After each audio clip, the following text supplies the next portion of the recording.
ಶ್ರೀ ಗುರುಭ್ಯೋ ನಮಃ. ಹರಿ ಓಂ.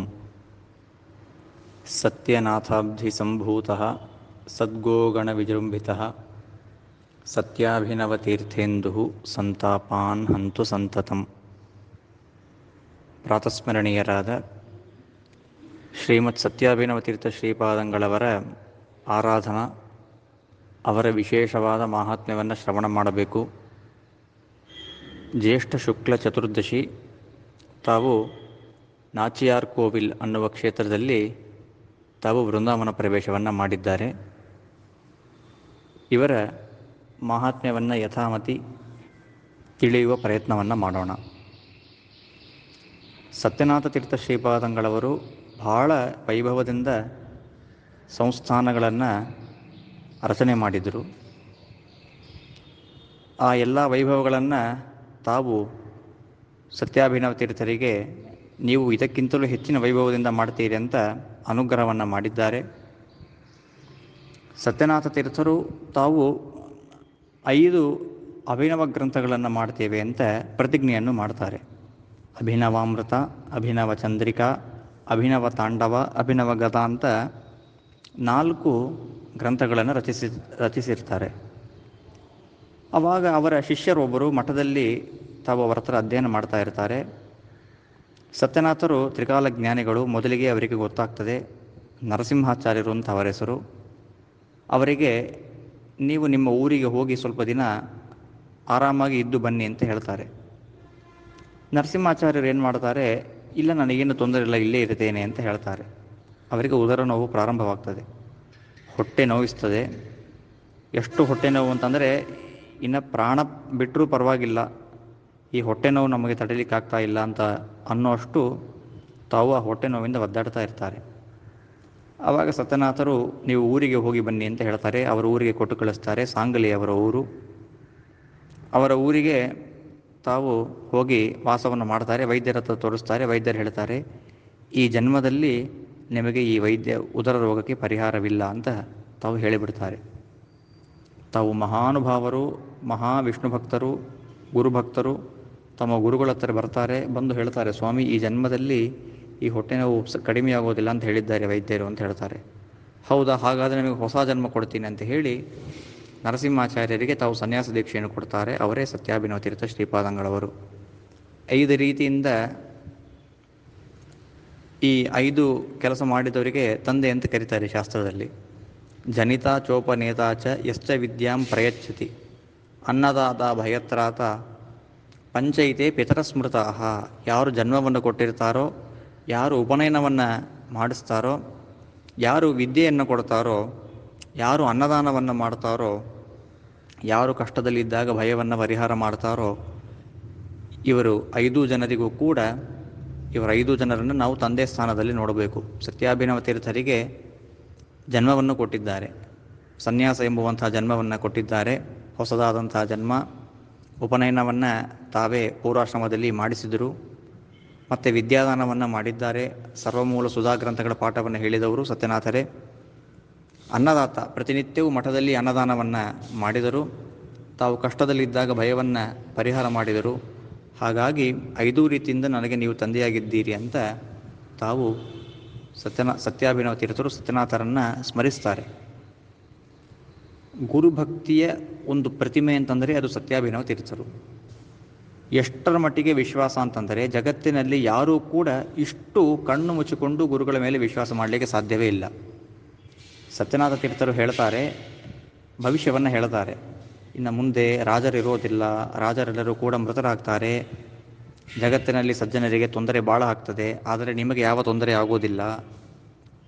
ನೀವು ರಾಮದೇವರಿಗೆ ವಿವಿಧವಾದ ರೀತಿಯಿಂದ ವೈಭವದಿಂದ ಪೂಜೆಯನ್ನು ಮಾಡ್ತೀರಿ. ಹೊಸ ರೀತಿಯಿಂದ ಪುಷ್ಪಾರ್ಚನೆ, ಹೊಸ ರೀತಿಯಿಂದ ಆಭರಣಗಳ ಸಮರ್ಪಣೆ, ಮಠದ ವೈಭವಗಳು, ವಿದ್ವಾಂಸರನ್ನು ಸಿದ್ಧ ಮಾಡೋದು, ಈ ರೀತಿಯಾಗಿ ಭಾಳಷ್ಟು ಕೆಲಸಗಳನ್ನು ನೀವು ವೈಭವದಿಂದ ಮಾಡ್ತೀರಿ ಅಂತ ಸತ್ಯನಾಥರು ಅವರಿಗೆ ಅನುಗ್ರಹವನ್ನು ಮಾಡ್ತಾರೆ. ಒಂದು ಸಲ ಏನಾಗ್ತದೆ ಅಂತಂದರೆ ಇವರು ಭಾರಿ ವಿಶಿಷ್ಟ ರೀತಿಯಿಂದ ತಾವು ಸಂಸ್ಥಾನವನ್ನು ನಡೆಸ್ತಾ ಇರ್ತಾರೆ. ಎಲ್ಲ ಕಡೆಗೆ ಹೋಯಿತು. ಸತ್ಯಾಭಿನವರ ಸಂಸ್ಥಾನ ಅಂತಂದರೆ ಅದು ಜಗತ್ತಿನಲ್ಲಿ ಅತ್ಯದ್ಭುತವಾದದ್ದು, ಅದೃಶ್ಯವಾದದ್ದು. ಅದು ಅಷ್ಟು ಬೇಗ ಯಾರಿಗೂ ನೋಡಲಿಕ್ಕೆ ಸಿಗೋದಿಲ್ಲ. ಭಾಳ ಪುಣ್ಯ ಮಾಡಿರಬೇಕು ನೋಡಬೇಕಂದ್ರೆ. ನೋಡಲಿಕ್ಕೆ 2 ಕಣ್ಣು ಸಾಲೋದಿಲ್ಲ, ಹಾಗೆ ಹೀಗೆ ಅಂತ ಎಲ್ಲ ಕಡೆಗೆ ವಾರ್ತೆ ಹರಡುತ್ತದೆ. ಹಾಗೆ ಕಳ್ಳರಿಗೆ ಗೊತ್ತಾಯಿತು. ಕಳ್ಳರೆಲ್ಲರೂ ಕೂಡ ಬಂದು ತಾವು ಮಠದಲ್ಲಿ ಇಷ್ಟೆಲ್ಲ ವೈಭವಗಳಿದೆಯಾ, ಇಷ್ಟೆಲ್ಲ ಆಭರಣಗಳಿಂದ ಪೂಜೆ ಮಾಡ್ತಾರಾ, ಮಂಟಪ ಇದೆಯಾ, ಅದೆಲ್ಲವನ್ನು ಕಳ್ಳತನ ಮಾಡಿ ನಾವು ಮಾರಿಕೊಂಡು ನಮ್ಮ ಜೀವನವನ್ನು ಮಾಡೋಣ ಅಂತ ವಿಚಾರ ಮಾಡಿದರು. ಲೈಫ್ ಟೈಮ್ ಸೆಟಲ್ಮೆಂಟ್ ಆಗಿರ್ತದೆ ಅವರಿಗೆ ಅಂತ. ಸರಿ ಅಂತ ಬಂದಿದ್ದಾರೆ. ಬಂದ ಕೂಡಲೇ ಬಾಗಿಲನ್ನು ಒಡೆದಿದ್ದಾರೆ. ಒಡೆದ ಮೇಲೆ ಅವರು ಎಲ್ಲ ಪಾತ್ರೆಗಳನ್ನು, ಬಂಗಾರದ ಪಾತ್ರೆಗಳು, ಆಭರಣಗಳು, ರಾಮದೇವರ ಪೆಟ್ಟಿಗೆಯನ್ನು ಹುಡುಕ್ತಾರೆ. ಅವ್ರ ಕಣ್ಣಿಗೆ ಕಾಣಿಸೋದಿಲ್ಲ. ಈ ಕಳ್ಳರು ಬರ್ತಾ ಇರಬೇಕಾದ್ರೆ ಸತ್ಯಾಭಿನವ ತೀರ್ಥರಿಗೆ ಗೊತ್ತಾಯಿತು. ಭಾಳ ಭಕ್ತಿಯಿಂದ ಶ್ರೀ ಸತ್ಯನಾಥ ಸ್ವಾಮಿ ಶ್ರೀಪಾದ ಗುರುಭ್ಯೋ ನಮಃ ಅಂತ ಒಂದೇ ಒಂದು ಮಂತ್ರವನ್ನು ತಾವು ಜಪ ಮಾಡ್ತಾ ಇದ್ದಾರೆ.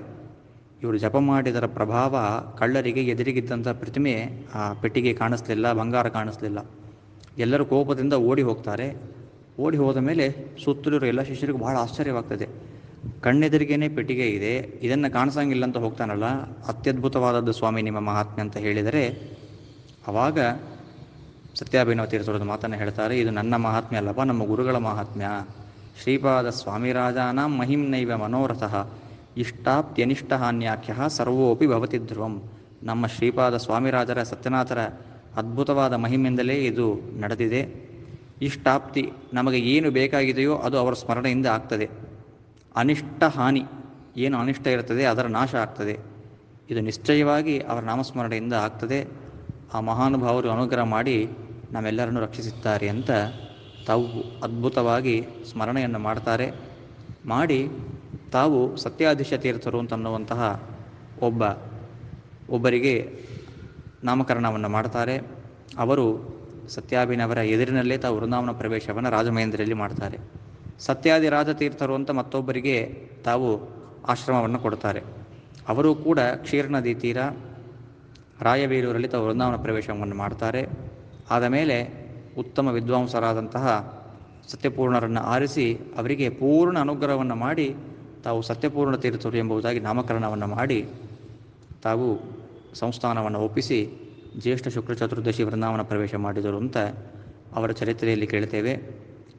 ಸತ್ಯಾಭಿನವ ತೀರ್ಥರು ಅಂತ ನನ್ನ ಗುರುಗಳು ನನಗೆ ಯಾಕೆ ಹೆಸರಿಟ್ಟರು ಅಂತ ಸತ್ಯಾಭಿನವ ತೀರ್ಥರೇ ಒಂದು ಮಾತನ್ನು ಹೇಳ್ತಾರೆ.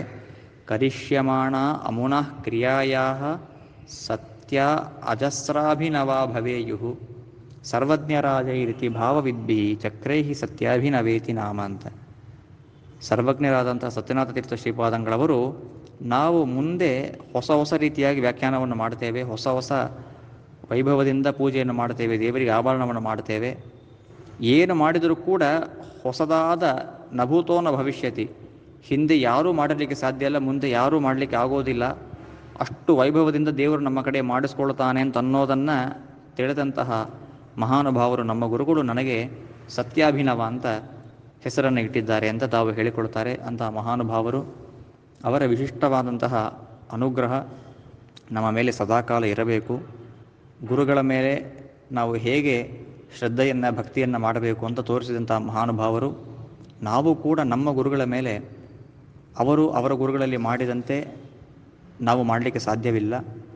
ನಮ್ಮ ಯೋಗ್ಯತಾನುಸಾರವಾಗಿ ನಾವು ಎಷ್ಟರ ಮಟ್ಟಿಗೆ ನಮ್ಮ ಯೋಗ್ಯತೆಗಿಂತ ಹೆಚ್ಚೂ ಇಲ್ಲ, ಕಡಿಮೆನೂ ಇಲ್ಲ, ನಮ್ಮ ಯೋಗ್ಯತೆಗೆ ಎಷ್ಟಿದೆಯೋ ಅಷ್ಟು ನಾವು ಗುರುಗಳಲ್ಲಿ ಭಕ್ತಿ ಶ್ರದ್ಧೆಯನ್ನು ಮಾಡುವಂತಹ ಸೌಭಾಗ್ಯವನ್ನು ಕರುಣಿಸಲಿ ಎಂಬುದಾಗಿ ಆ ಗುರುಗಳ ಅಂತರ್ಯಾಮಿಯಾದ ರಾಮಚಂದ್ರನಿಗೆ ಪ್ರಾರ್ಥನೆಯನ್ನು ಮಾಡೋಣ. ಆ ಸ್ವಾಮಿ ರಾಮಚಂದ್ರ ನಮ್ಮ ಗುರುಗಳ ದ್ವಾರ ನಮಗೆ ಅನುಗ್ರಹವನ್ನು ಮಾಡಲಿ ಅಂತ ನಾವು ನಮ್ಮ ಗುರುಗಳಲ್ಲಿ ಪ್ರಾರ್ಥನೆಯನ್ನು ಮಾಡೋಣ. ಹರೇ ನಮಃ. ಗುರುಮಧ್ವಾಂತರ್ಗತ ಶ್ರೀಕೃಷ್ಣ ಅರ್ಪಣಮಸ್ತು.